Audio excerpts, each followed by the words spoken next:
Hi అండి. Today ఇల్లు ఇల్లాలు పిల్లలు ఎపిసోడ్ ఏం జరిగిందో చూద్దామా. విశ్వక్ చాలా కోపంగా ఉంటాడు. ఎందుకంటే అమూల్య ఎలా కేసు పెట్టి జైలుకి పంపించిన విషయం తనలో చాలా రగిలిపోతూ ఉంటాడు. ఎలాగైనా సరే నీ అంతు చూస్తాను, ఎలాగైనా సరే అనుకుంటూ ఫోటో వెనక చూస్తూ ఉంటాడు అమూల్యదని విశ్వక్. అలా ఫోటో చూస్తూ తన చేతిలో ఒక బాణం గుర్తు పెట్టుకుంటాడు. ఈ లోపల ఎలాగైనా సరే నీ సంగతి తేలుస్తాను అమూల్య అంటాడు. ఓ పక్క నుంచి అమూల్య కాలేజీకి రెడీ అవుతూ ఉంటుంది.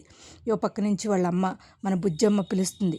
అమూల్య రా అమ్మ, కాలేజీకి వెళ్దు కానీ అంటే ఇదిగోండి కాఫీ తీసుకోండి అంటూ రామరాజు కాఫీ ఇస్తుంది. అది అలా చూస్తూ ఉంటుంది కానీ రాదు. అమూల్య రా, కాలేజీ టైం అవుతుంది అనేసరికి నెమ్మదిగా వస్తుంది. నాన్న నేను కాలేజీకి వెళ్ళను నాన్న. ఏ అమ్మా ఒంట్లో బాగాలేదా ఏంటి? ఒరే పెద్దోడా, నువ్వు చెల్లిని తీసుకెళ్ళి అమూల్యని తీసుకెళ్ళి కాలేజీలో డ్రాప్ చేయరా. అలాగే నాన్న. నాన్న నేను కాలేజీకి వెళ్ళను. ఏ అమ్మా ఏమైంది? ఒంట్లో బాగాలేదా ఏంటి? ఆహా అది కాదు నాన్న, నేను కాలేజీ మానేస్తాను నాన్న. ఏ అమ్మా ఏమైంది? అయ్యో శ్రీరామ వచ్చే నెలలో ఎగ్జామ్స్ పెట్టుకుని ఇదేం పద్ధతే, ఏమిటిది అసలు కరెక్టేనా అంటూ మన అమూల్య వస్తుంది. మన బుజ్జమ్మ అడుగుతుంది. అది కాదమ్మా, నాకు కాలేజీకి వెళ్ళాలని లేదు. ఏంటి అమూల్య, కంగారు పడుతున్నావా, భయపడుతున్నావా?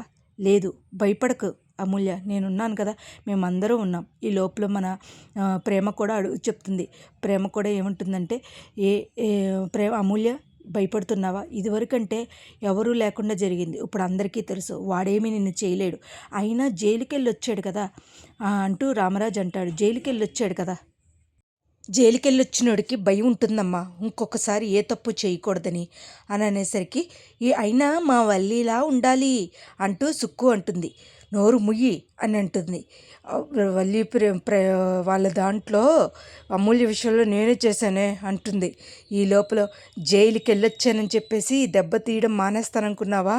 అసలు ఎట్టి పరిస్థితుల్లో నిన్ను ఎలాగైనా దెబ్బతీస్తాను అమూల్య అంటూ విశ్వక్ చాలా రగిలిపోతూ ఇసిరేస్తాడు. ఇసిరేసరికి కరెక్ట్గా తన మొహం మీద తగులుతుంది బాణం.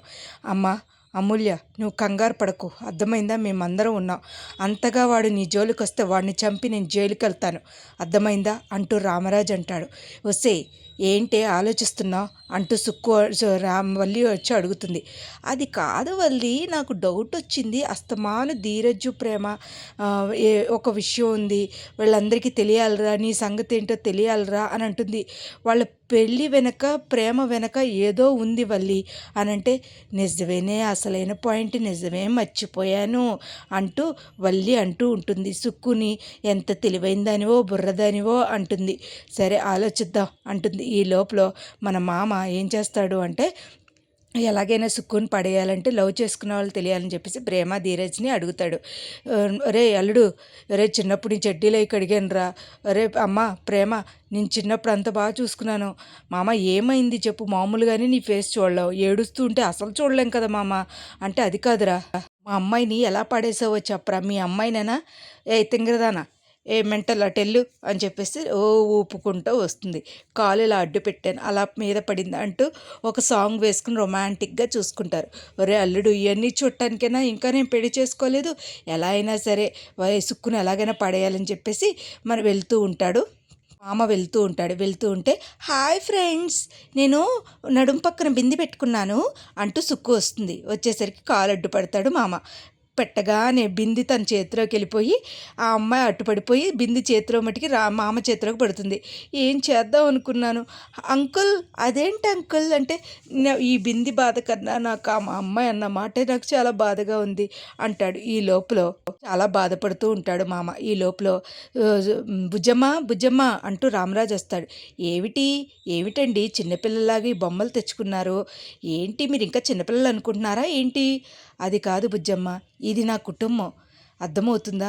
నాకు 5 పిల్లలు, నేను అనాథలని నన్ను ఎవరూ చేరతీయలేదు. కానీ నువ్వు వచ్చాక నా జీవితం ఒక రకంగా మారిపోయింది. నువ్వు వచ్చాకే నాకు 5 పిల్లల్ని ఇచ్చావు, నా జీవితం మారిపోయింది. నేను అనాథని, ఎవరూ లేనోడిని నన్ను చాలామంది అన్నారు.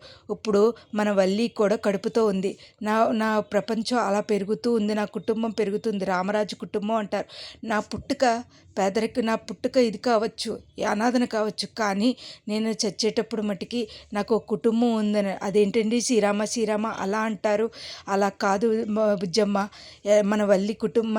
మన వల్లి కడుపుతో ఉందని తెలిసి నాకు చాలా ఆనందంగా అనిపిస్తుంది. మా అవ్వయ్య గారు వల్లి అక్క కడుపుతో ఉందనుకుంటున్నారు, అది నిజమో కాదో చూడాలి అంటూ ప్రేమ నర్మద ఆలోచిస్తూ ఉంటుంది. ఏం చేయాలో తెలియక ఈ లోపల, అక్క సాయంత్రం నేను ఒక పెద్ద హాస్పిటల్లో అపాయింట్మెంట్ తీసుకున్నాను అక్క. ఎందుకు చెల్లాయ్? ఏం పర్వాలేదు చెల్లాయ్, నేను వెళ్ళింది కూడా పెద్ద హాస్పిటల్. కడుపులో బిడ్డ నాలాగా యాపిల్ పండులాగా పనసకాయ పండులాగా ఉందన్నారు, చాలా బాగుందన్నారు. అది పెద్ద పేరు, పెద్ద డాక్టర్ అక్క. అంటే వీర వెంకట మహాలక్ష్మి పేరు. వెనకటికి నీలాంటిదే అందంట. కాకరకాయలు ఎలా ఉంటాయంటే ఇంత పొడుగ్గా ఉంటాయి అందంట. నర్మద ఏం చెప్తుంది? గవర్నమెంట్ ఉద్యోగస్తురాలు, తను తెలివైంది, ఒక మంచి హాస్పిటల్లో చూపిస్తానంటుంది. తప్పేంటి చెప్పు? ఎక్కువ చేయకు, అర్థమవుతుందా? నువ్వు వెళ్ళు, నర్మదతో పాటు వెళ్ళండి అమ్మ, వెళ్ళి చెక్ చేయించుకో, చాలా మనిషి బాగుంటుంది, కడుపులో బిడ్డ బాగుంటుందమ్మా అని రామరాజు కూడా సంతోషంగా ఉంటాడు. అక్క విషయం అసలు ఏంటో ఆలోచించాలి. అసలు కడుపుతో ఉందా, డ్రామాలు ఆడుతుందా అనేది మనం చూడాలి. సాయంత్రం అపాయింట్మెంట్ తీసుకున్నానక్క అంటేనేసి అలాగే సెల్లే అంటూ ఉంటుంది. మరి రేపటి ఎపిసోడ్లో ఏం జరుగుద్దో చూడాలి. అసలు విషయం ఏం జరుగుద్దో చూద్దాం. నా వీడియోస్ కనుక మీకు నచ్చినట్టయితే లైక్ చేసి, షేర్ చేసి, సబ్స్క్రైబ్ చేయండి.